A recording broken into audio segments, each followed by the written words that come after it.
Finance Budget Report. Administration will update the board on the budget, This item provides an opportunity for the board's information and discussion.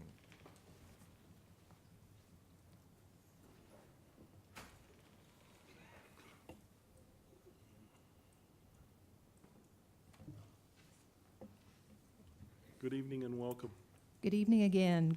President Rohde, Superintendent Thompson, Vice President Logan, members of the board, Dr. Irving.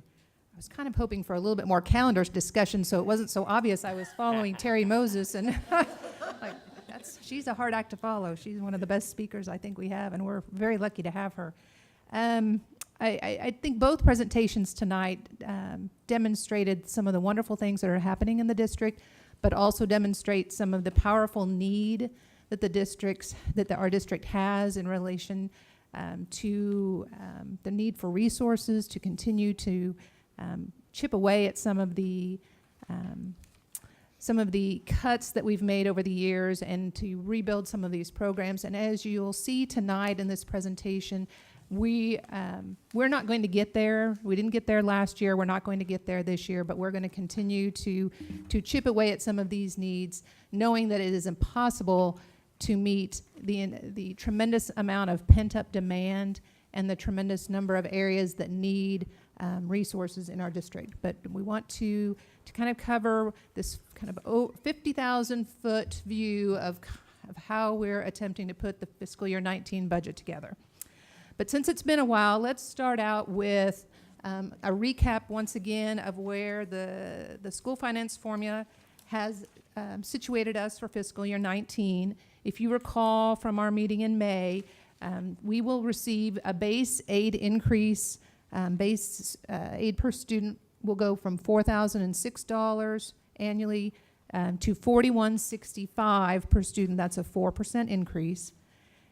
We will also receive an increase in the special ed reimbursement. So we're going to get around $4.4 million additional special education funding. There will be an increase in early childhood. There will be money for a mental health pilot program, which includes Wichita. And then there will be some additional money for the LOB, although that will go to reduce some property taxes. So specifically, what does that mean for Wichita? We're looking at around $19.3 million in new revenues for fiscal year 19. That's in the general fund and the weighted funds. The general fund is pretty set because the formula will actually use our 2016-17 enrollment numbers. The weightings will be based on counts taken for 2018-19. So that count date, even though we're looking at the previous 2 years of enrollment for the general state aid, the weighted funds look at current. So our 9/20 count date remains a very important date for us to make sure that we are capturing kids that we have on that date. The additional special education aid, and then the increase in the LOB because of the increase in the general fund. So $19.3 million. And then just a couple other points of consideration related to fiscal year 19 budget. We will lose new facilities aid for next year because we were in year 2 of Southeast. So that basically goes away. We'll have just a little bit related to Robinson finishing their theater. There'll be the second year for that. But really, it'll essentially go down to just about zero. Luckily, we didn't budget that in recurring expenditures, so there is nothing we have to adjust as that goes away. And then as we finish the fiscal year, we will determine how much, if there is any budget remaining, and we'll be able to look at that year-end cash and what we can support, again, with non-recurring expenditures, things that not like salaries that are ongoing, but one-time needs that year-end cash can be used to support. We did this last year with professional development. We put a little bit into textbooks. We'll be able to make those decisions here in another week and a half or two as we close out the fiscal year. So as we look at our strategic themes and where funds will somewhat land related to those themes, this was actually rather exciting work. Taking that information from the listening sessions and then looking at the themes that have been developed through the course of the strategic plan and really making sure that every dollar that we are going to spend in the next year's budget actually has a purpose. So that was kind of a really exciting change in approach for us, and we'll hopefully continue to improve that as we set goals for the fiscal year 20 and beyond. But if we look at ensure success for all learners, and you could probably debate where these actually fall, under which heading, they probably could be interchanged among a few of these. But the school calendar change will support that, which is reducing the length of day, but adding 15 student contact days back into the contract. There is an increased cost related to transportation, substitute teacher, utilities. We will also be expanding our pre-K program. We're adding 3 new classrooms, and we're transitioning 6 classrooms to unified classrooms, which combine pre-K at-risk students with special ed, where that we have 1 teacher and 2 paras instead of needing 2 teachers. So it's a very cost-effective way to provide more services. We'll be adding 2.38 FTE with teachers and paras to SOL. This is after we added 8 FTE last year, so that's a continuing support of that program. And then as we look at prepare for college and career readiness, we have again expanded some of the learning center services by adding a full-time teacher at the comprehensive high schools and then 2 teachers at Chester I. Lewis. So again, really looking at expanding services to those kids to get them to graduation. We're putting some funding in those areas. Related to supporting the whole child, certainly we have the Bryant Opportunity Academy. We're doing some reorganization at Wells, Griffinstein, and Gateway. Specifically, we are putting some administration specifically over Wells and specifically over Griffinstein to support those institutions in some of that continuum of services that we've kind of been talking about. And you'll get more information here in the coming months. Almost everything on this list, you're going to have ongoing board presentations to dig into these just a little bit deeper. So this is, again, really high level look at what our plans are, but you will have more fleshed out detail related to these initiatives here in the coming months. And then we have been adding additional FTE for SPED. Some of that's embedded in pre-K, certainly at Bryant.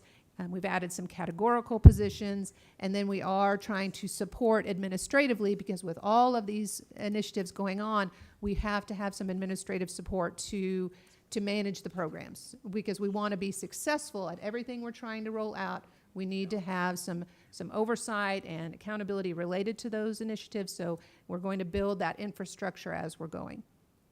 Engaging family and communities, parents as teachers. We had hoped to get this kind of off the ground last year. We didn't quite make it, so we're going to look at adding a 1.5 FTE to really try to start to rebuild that program. There is matching there, so we want to try to capture that as best that we can. Investing in staff. It was mentioned earlier, we did increase substitute teacher pay. It wasn't as much as we had really wanted to do, but again, it's kind of an early step in that process of looking holistically at what do we need and where are we going. And we'll continue to work that issue. Negotiations are currently in progress related to salaries and other issues there, so that's ongoing. And then aligning resources and infrastructure. You've approved a number of initiatives related to changing from microwave to fiber and adding more wireless access points, which will be very important as we roll out our Journeys online curriculum. So, and there is some budgetary cost even after E-rate, so we wanted to be sure we supported that. We are reinstituting the grants department with 2 FTE. This is a department that we cut back in 2010, 11, I believe.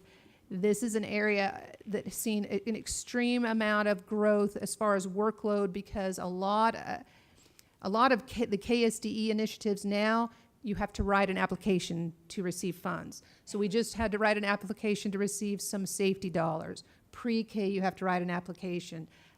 Mentor pay stipends for teachers, you write an application. So it's just the model they're going to.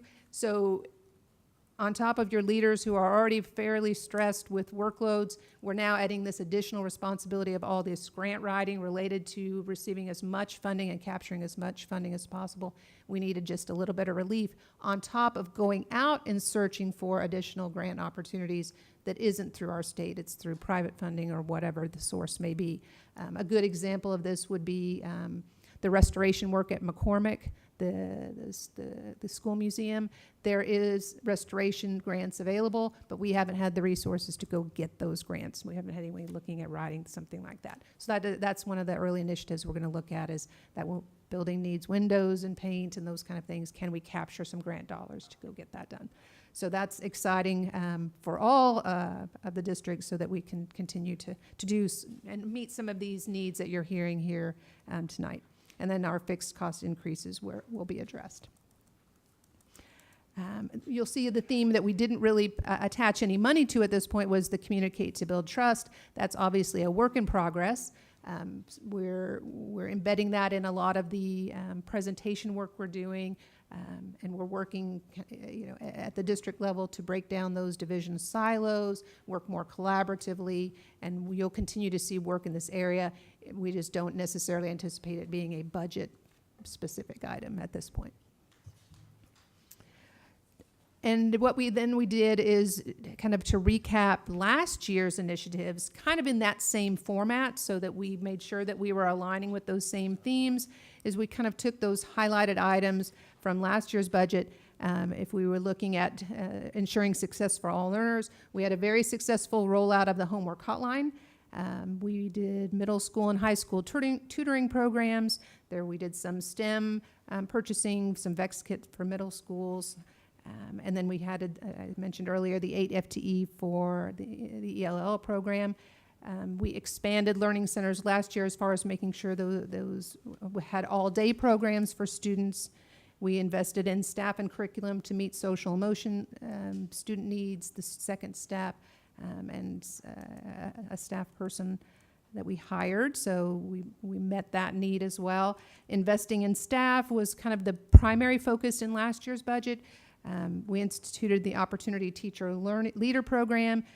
Staff received an average of 6% overall pay increases, reinstatement of limited training for temporary staff, and again, some money in year-end cash and federal funds to support professional development.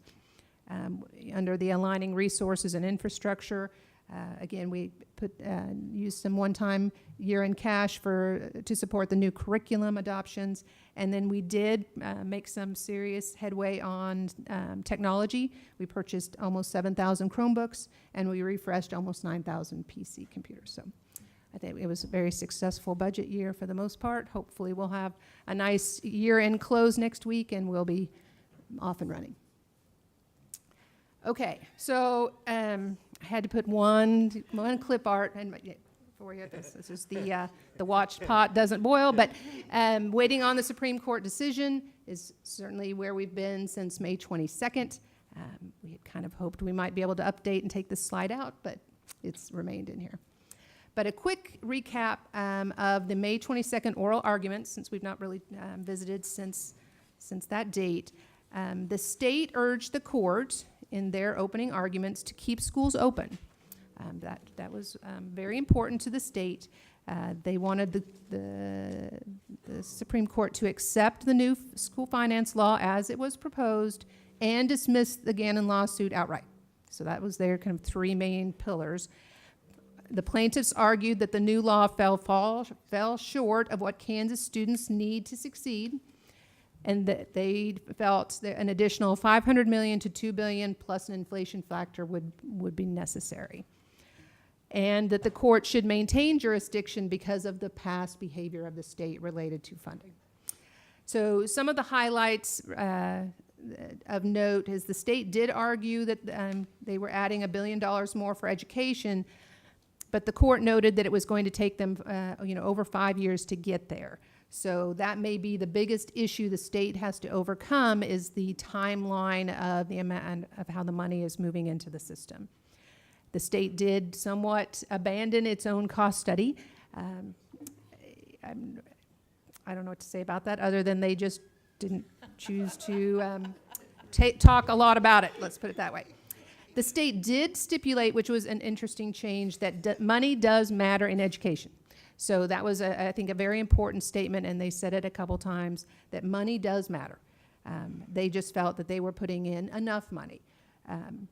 Justices, I think, we felt, members of the audience felt their frustration, as we have, that an entire generation of students were impacted by the lack of funding.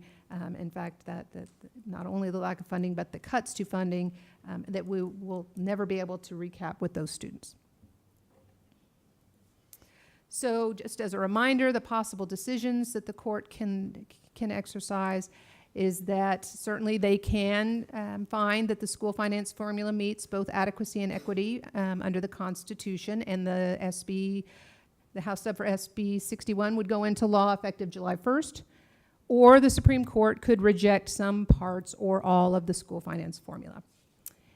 If it would reject the formula, they could rule in time for a special session prior to June 30th, although time is now running a little tight on that option.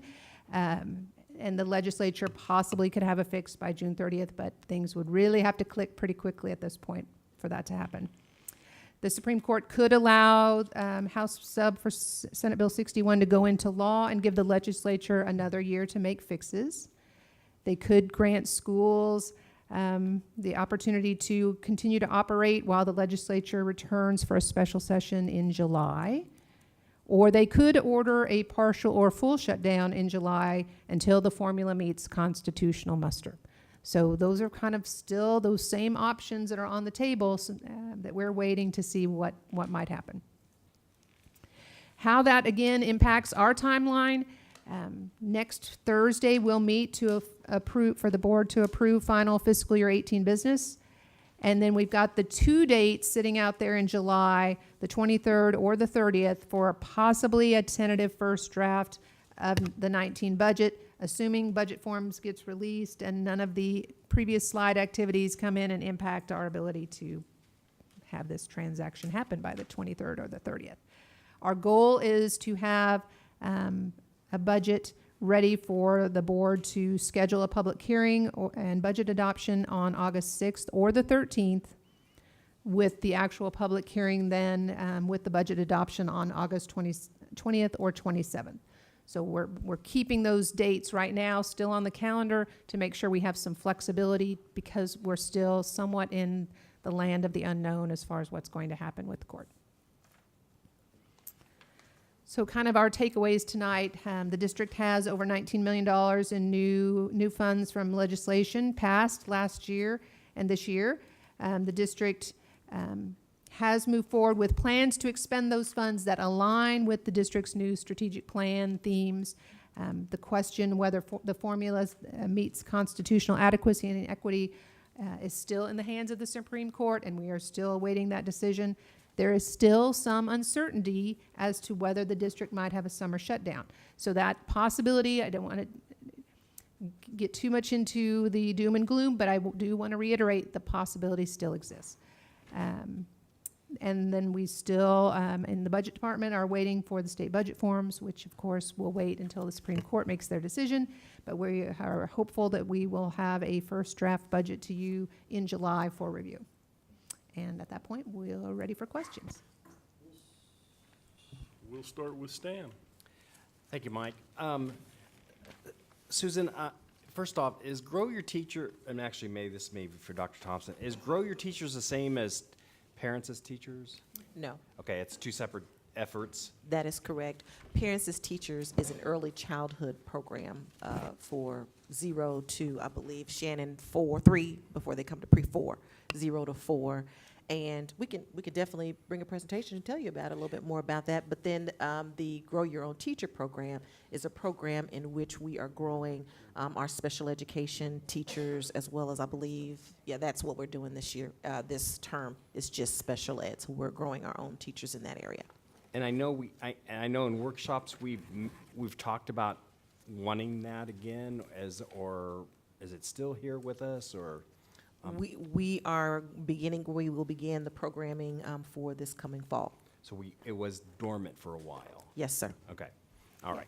And- And then, okay, Oh, I was just going to say, the list I gave you is not every single budgetary item that will be Okay. planned. It's just kind of the bigger highlighted areas where I would say the most significant and that dollars will answers go. my question. Right, there'll be because I a know we also few. talked a lot more into counseling and psychiatrists. Right, now, and- the social work program that we're getting through the mental health initiative is out there, and actually, we're in the process of advertising for social workers, but a lot of the counselors and that is probably gonna come through the Bryant Opportunity Academy. That's where we'll see kind of the growth there. I don't know that we'll have a whole lot beyond that for this fiscal year, so as we continue to work through where our needs are, that most likely the continued expansion would go into fiscal year '20. And can we use any of that? Go ahead. However, we do have the monies that we will be receiving along with about 4 other school districts from the state as a pilot for our mental And we health. can use it for that. Yes, sir. Okay, that was my next question. Thank you. Ernestine, I really want to respond to some public comments that have been made of people saying, well, how come those schools keep always wanting more and more money? I did my own research on this, and I figured out that with our proposed $4,165 per pupil, that just to have the buying power of 10 years ago, it would have to be increased by $1,000 just to have the buying power of 2008, of 10 years ago. So when we are saying there needs to be more money, it is not that this school district or that any of the schools are all that money hungry. We're just trying to get back to where it once was.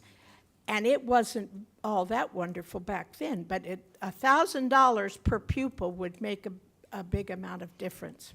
The Supreme Court in that hearing specifically asked the state, at a minimum, why wouldn't you take it back the first year to what you cut, where it was when you cut it back in 2009, which was $44.92?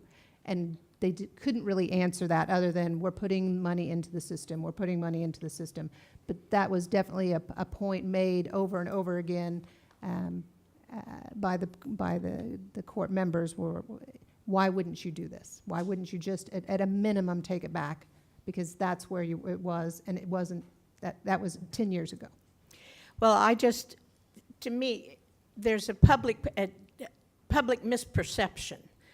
And I don't know how to get this across because, yes, we're excited if this will come through. But yes, it's not enough. And there's a reason why it's not enough. Not only has there been inflation and all of that, but we talked earlier about our safety needs now that are increasing, about the fact that we're going to have some more counselors and social workers and some of those things that we're going to need to add. All of those are in addition to what we might have had 10 years ago, 9 years ago. But I want to thank you because you've done a very clear job of explaining this. If we can get this information out to our public, I really think there'll be understanding about what happens when the Supreme Court, I am making the assumption the Supreme Court will have good sense to, anyway, never mind. Cheryl, Okay, I want to kind of reiterate a little bit like Ernestine did of where we are. If you could just indulge me and put a couple of slides up for me. Put the slide up that said possibilities if the Supreme Court rejects the financial formula. Okay, if you look at that second piece there, where they could allow this bill to go into effect and give the legislature 1 more year. If that happens, then if you put up your slide that says FY19 budget news and reviews,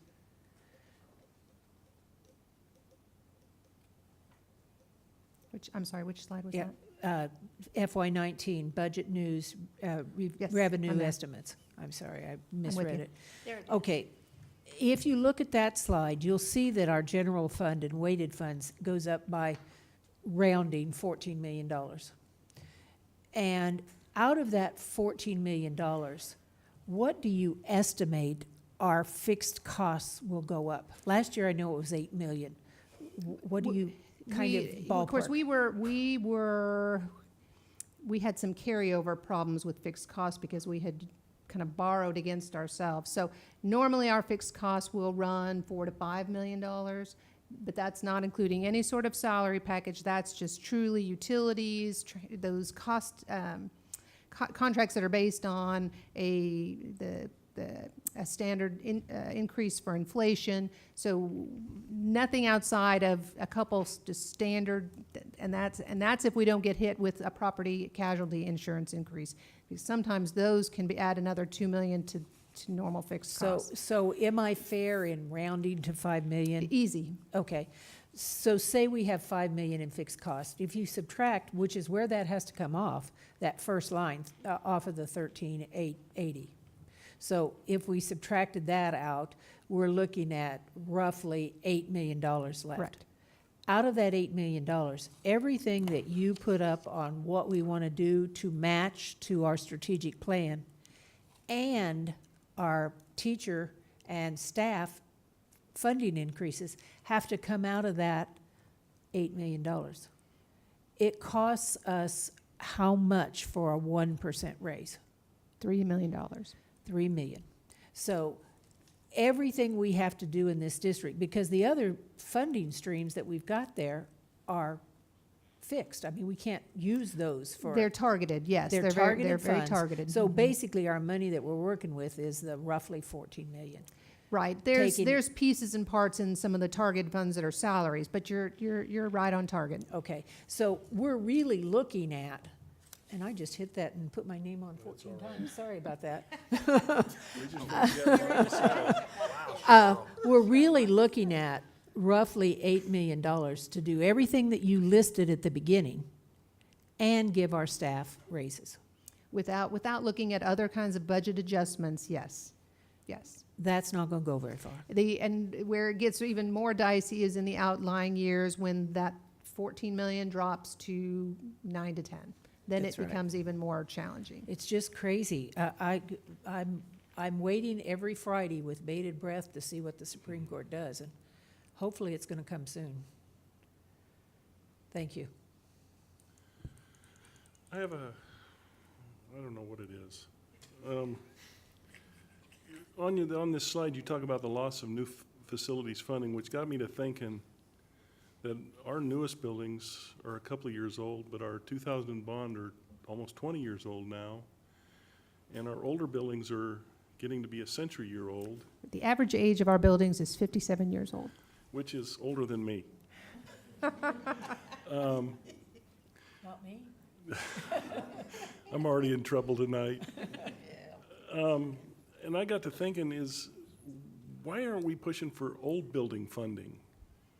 You know, because they need renovations and, you know, those types of things. That's just something that came to my mind, and I know there's no answer for it right now. I don't expect one, but that was just something I thought I ought to throw out, because most of the districts in the state of Kansas are in the same situation we are, and the state is going in circles trying to keep us from getting bonds now. They're changing the rules, And there's caps. and there's caps. So all of a sudden, this started to look better for me. But I guess my real tough question for you is, you know, if the courts decide to hold up funding and say stop, and our magic date is in August with the county to file our LOB or we lose it, do you think the justices have the ability to change that at the county level? You know, we've not put that to the test. When we talked a little bit about this last year, and the county, when we reached out to them, was very firm in their response that they needed a mill levy by that date. And we were a day or two late, but we got it in there pretty much on time. I don't know the answer to that, other than we would probably end up having to put in some sort of estimated mill levy and just live with it. But again, we've not had to test that, so I'm hoping, knock on wood, we don't have to test it this year either. I appreciate that, and thank you for everything you do. But we don't have any more questions. Great, thank you. Thank you, Susan.